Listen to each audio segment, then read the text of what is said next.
whether you are a paid or an unpaid caregiver, working with distressed behaviors, repetitive behaviors, and things like that is really challenging. It's hard. And if I can't find something I like in the human being I'm working with, that's that's a red flag for me.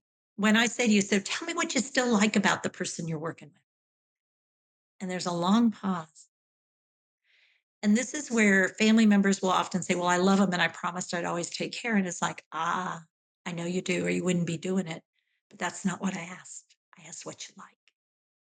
Because it turns out humans need like every day for well-being. And if you say, well, what is there to like? I mean, I that's not my husband anymore. That's not, I mean, it's just hard. This is really hard. And I say, I know it's hard. What do you still like?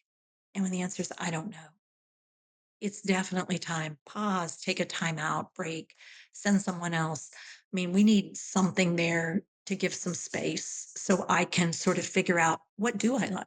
Um, because if I can't find a like thing, oh, this is very, very risky for both of us, because I'm going into it not liking.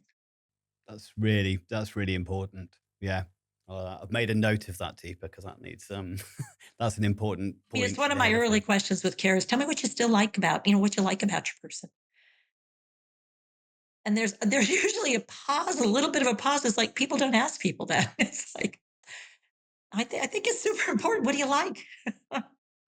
With a reminder, it's so easy to get caught in the negative interactions. I teach an awful lot about human beings. We are negatively focused. Instinctively, we're negatively focused. We're more likely to catch the mistakes than we are the correct.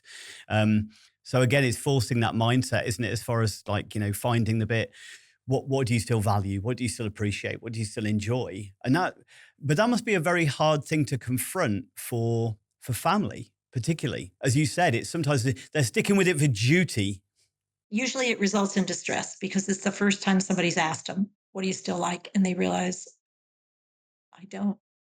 And it's like, wow, that's a really hard place to be. And I acknowledge it's really hard and yet you keep doing it. But let's pause for a second and let's figure this out. Because I think we give very short shrift to the idea that family members are not called to the mission of providing support and care to someone. They love somebody and they get into this sort of sideways and they feel like at first it's not that bad, it's okay, it'll work out. And then it gets harder and harder. And without backup and training and support, I mean, they're trapped. They're trapped into this, or they feel abandoned. Um, and that's not safe. It's just not safe. It's not okay. We don't need another generation of this. We've been doing this for generations, frankly, and it's time to stop it and say, "Come on, let's figure this out. Let's come together. Let's figure out how we can get through this together. Let's quit hiding." Yeah. I was speaking to somebody earlier today about she works as a therapist, working an awful lot with caregivers and stuff. And one of the things she promotes is trying to find people having that opportunity to continue to be the daughter, the Mhm. husband, rather than falling into the I'm now the carer, Yeah. which is a big I thing. mean, Yeah. it gets to a point where you can't be both. I mean, Yeah. the loads are so heavy that it's like, I'm either going to switch and I'm just going to be your carer and I'm going to Yeah. see it as a caring and or I'm going Like to a stay your like a job. daughter Yeah. and I'm going to let go of the caring because to be your daughter, I don't want to cross those boundaries. That those Mm, boundaries are really painful for both of us or for you or for me. And I've got to acknowledge, wow, we need to switch out here. I need a third party. And I mm. talk a lot about getting a third party just for well-being of everybody. Because we were never meant to care for another human being 24/7. I mean, No. Yeah. I mean, kids grow up for a reason. I mean, if Yeah. they stayed kids forever, I'm not sure what we'd do. I mean, And it's very difficult to then suddenly, as a parent, be parented by your own children at that point yeah. as well. Yeah, I mean, it's nobody hard nobody on both understands. sides. People don't realize it's like, who do you think you are? It's coming Yeah. from a place of like, I mean, I remember saying that when my kids were little, and it's like, what are you doing? Hmm. When they were doing something and they would get that, "Mm, she Yeah. caught me."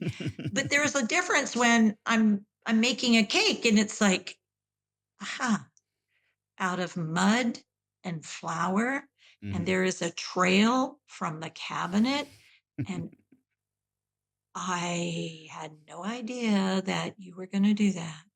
And we Hmm. will find those same moments, but there's some, I mean, we got to find humor. Yeah. You've got to go, didn't expect that.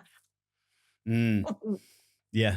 And that's it. I suppose it's easy to look back sometimes in hindsight. I know many family members or many caregivers that they have some wonderful anecdotes and wonderful stories that when they're looking back going, that was really funny. In that moment, it's a challenge When you see sometimes for something in people. the cuckoo clock and you realize what it is, and you're going to have to clean it out. Yeah. It's like, in that moment, you're giving yourself that pause and going, wow, I would never have thought of doing. He's still got creativity. Yeah, well, absolutely. Still like to challenge you. Yeah. It's a hiding spot.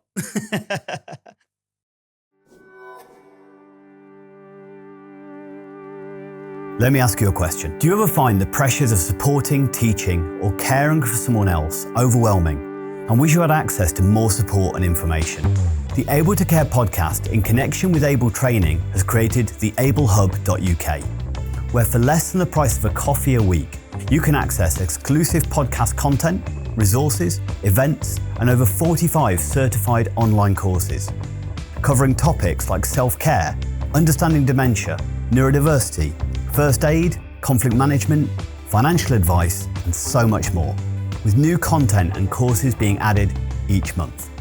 We are so confident that you will benefit from the Able Hub that we are offering 14 days access completely free of charge.